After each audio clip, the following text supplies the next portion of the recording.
What was that, Andrew? Whiskey in the jar. Okay. Like James Hetfield. Yeah, you do know this is the intro now. Oh, is it? Yeah. Oh. Do it again.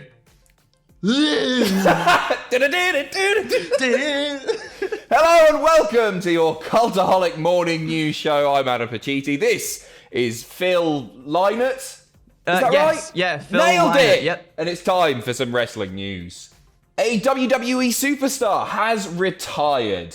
Andrade has said that he's open to a shock WWE return, and another controversial segment has been removed from WWE on Peacock. We'll tell you more in a bit. So kicking things off with a bit of sad news, really, as a WWE superstar has retired. And we are going to talk about the man with a plan, Brian Kendrick. Sorry, the Brian Kendrick. Apologies to the man himself. So WWE's Performance Center releasing a video on their YouTube channel yesterday, focusing on Brian Kendrick's work for the company. Outside the ring. Obviously, he had been transitioning into a producer role, but it now appears that he has properly retired. The title of the video is Life After Wrestling. So it looks like he's done as an active competitor, which is a tremendous shame. He hasn't wrestled in a long time. The last time he wrestled was late last year in a tag match on 205 Live, teaming with Mansoor to defeat Everrise. So he's gone out on top. He didn't put the youngsters over, which is what we really, really want. You a fan of the Brian Kendrick? Oh my God, I love Brian Kendrick ever since I was a kid. Like when I started watching wrestling, started watching SmackDown and seeing Paul London and Brian Kendrick and those guys just have the tag belts and all the amazing matches that those guys had. Like it's such a... As much as it's such a shame to see him retire from wrestling, because I feel like maybe he's still got a lot more to go. Maybe he doesn't. Maybe that's why he's decided to step more into a backstage producer type role thing. But from the way that the wrestlers were talking about him in that video, it sounds as though he's given so much to lots and lots of people. And really just like giving back. He's giving back, Adam, which is nice to see. He's been in there with the greats. He was trained, of course, by Shawn Michaels. So who better than... Well, I guess Shawn Michaels is there as well. But who better to pass on the knowledge from Shawn? You know what I'm saying. I think he had a great WWE career. I think he's really, really underrated. Him and London were brilliant. His stuff as Spanky was always great value as well. And then when he became the Brian Kendrick and he was with Big Zeke... I thought it was fantastic. He played the cocky little turd to perfection, didn't he? Loved his jacket as well. Loved his jacket. He's one of the wrestlers that I feel like when maybe he felt like he was getting stale, he'd actively go out of his way to like change things up and do something different and make himself seem fresh, which was it's always really good to see that rather than see someone just like stay stagnant and just not really do anything with their character. Like I feel like he was always thinking, oh, maybe I can do this and freshen it up and everything. And I guess that's why it's good him being in that backstage role as well, because he's always thinking, he's always like, oh, what can I do next for these guys and what's going to create good stories and things like that. Couldn't agree more. And you can't mention Brian Kendrick in any online wrestling video without mentioning the fact that he's a former WWE champion because he was in the Scramble match and we've all seen the on-screen graphic. Flash it up, Owen. There you go. There's your bit. Andrade has been doing the rounds, obviously, recently, talking to press. And he said in a recent interview that he's not done in WWE necessarily. He has still got goals that he would like to achieve. He said, if I signed with a company, the exclusivity would be in the United States, but I would like to keep wrestling outside. I'd like to work in Ring of Honor.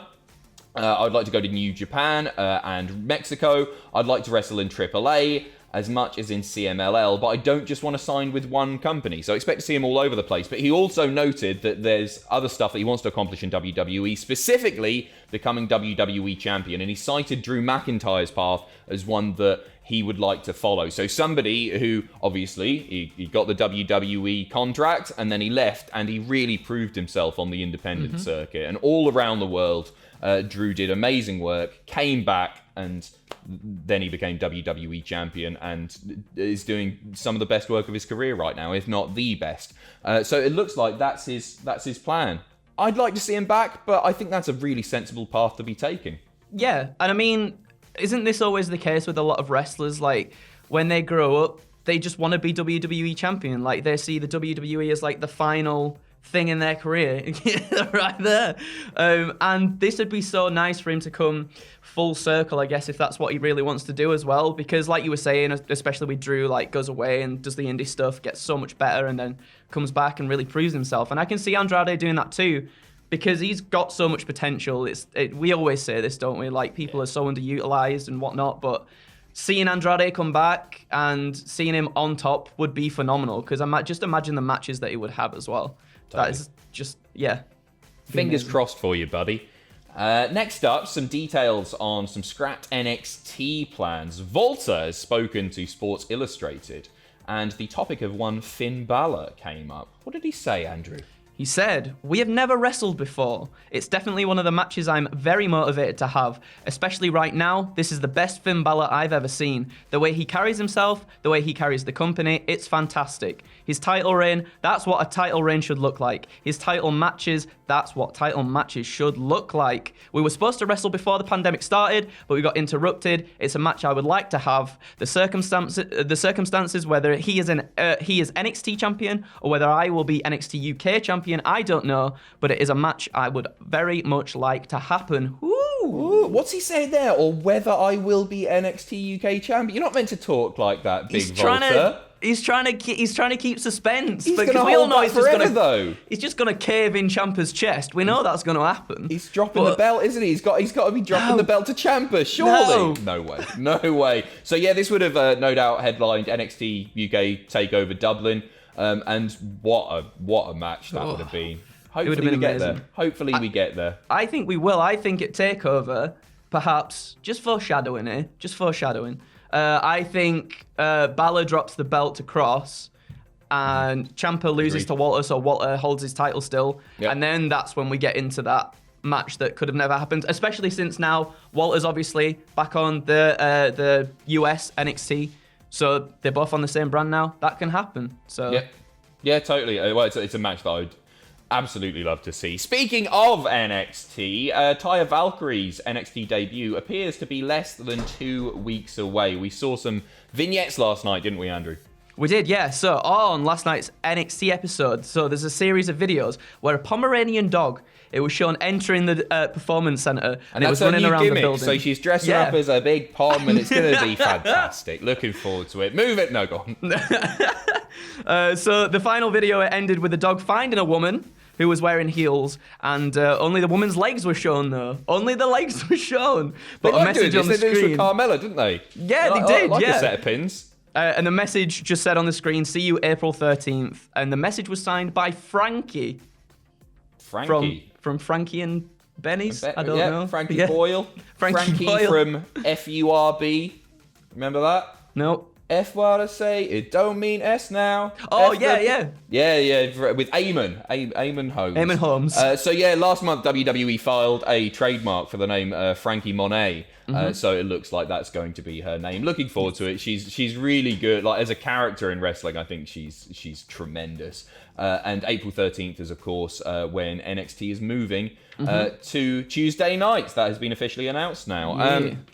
Going to WWE on Peacock news now.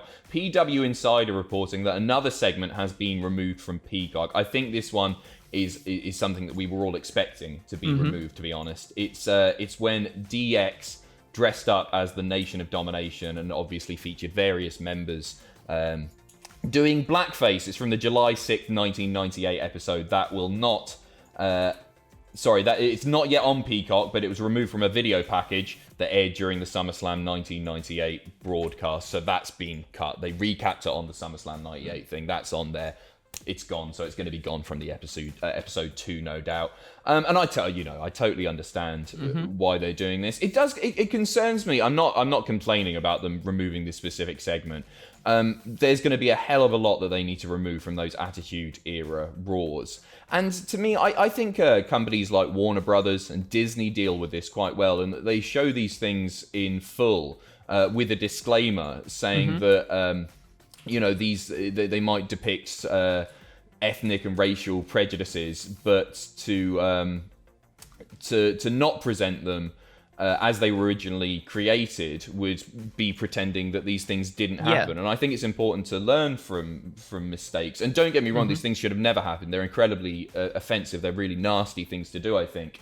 But as time goes on, I think we're going to see more and more stuff cut from various places. And yeah, of course, it doesn't fit with their corporate, their morals and their corporate. What's the word I'm looking for? Corporate responsibilities, whatever. Something like that. Yeah, you know, but I don't know. It'll be interesting to see what is cut over time. Yeah, I agree. Like, especially that whole attitude era, and even like some of the ruthless aggression stuff as well, is very questionable in its presentation. But like you were saying, I guess you don't want to erase the history and then have people not learn from mistakes as well. Absolutely. I guess as well. But yeah, I don't really know much more to say about it other than, I mean, it is good that it's being cut because it's very, very just insensitive. Yeah. But then also at the same time, it's like, yeah, I think people need to learn from the mistakes and learn how far we've sort of come as well in society and grown. But it works for WWE. I imagine they regret ever doing it. Of course they do. Next up, Charly Caruso, following her WWE departure, has spoken to TV Insider, and has said that nothing bad happened. She said, "There's always going to be chatter. The contract was coming up. Instead of renewing, I'm moving on. Everyone's going to have their own opinions regardless. I never had any issues while I was at WWE. Nothing bad happened. As far as I'm concerned, I'm leaving on a positive note and beginning what I believe to be the next step in my career." This obviously follows the reports that she had significant backstage heat because she was turning up late. So she's just trying to put those to bed, say the rumors to bed. To be honest, I think the reports were likely true, but she wants to move on in a professional capacity. She doesn't want people talking about her like that, and that's fair enough. Yeah, I mean, she's doing something she wants to do, and that's like the main thing, I guess. She's just moving on to the next thing, and rather than have it shrouded in negativity from stuff in WWE, she's just like, nah, new chapter, let's just good luck to her. I think she's really good at her job. I think she's a great get. And finally, William Regal risked his job for a top SmackDown superstar. Andrew, yes, who is it? It is none other than the boss, Adam. Vince McMahon. Goodness me. Look at that. Sasha Banks. So yeah, go on. He's been talking to Daily Star. I'll do the quote then. Go on. Sorry, I've nicked your bit. I wasn't doing this job, but then in the afternoon at the shows, I would be training outside the ring, and she would be one of the ones who would always come up to me and talk. And then when it came to him getting the job that he holds now, he went to his superiors and said, "Look, if this doesn't work out, you can fire me. You need to take Sasha Banks on. To see the way she's come through this and to see what she's done in her career is incredible." Hey, it was a safe bet. It was. Did a good job there, big old Billy Regal. Well done. He's not getting the sack. No P45 for the real man's man. Andrew. Yep. Have a good day, my friend. Viewers, have a good day, my friends. Owen, he's listening in on the call. Have a good day, my friend. Take care. Bye. No, he did bass, didn't he? Well, I'll play guitar.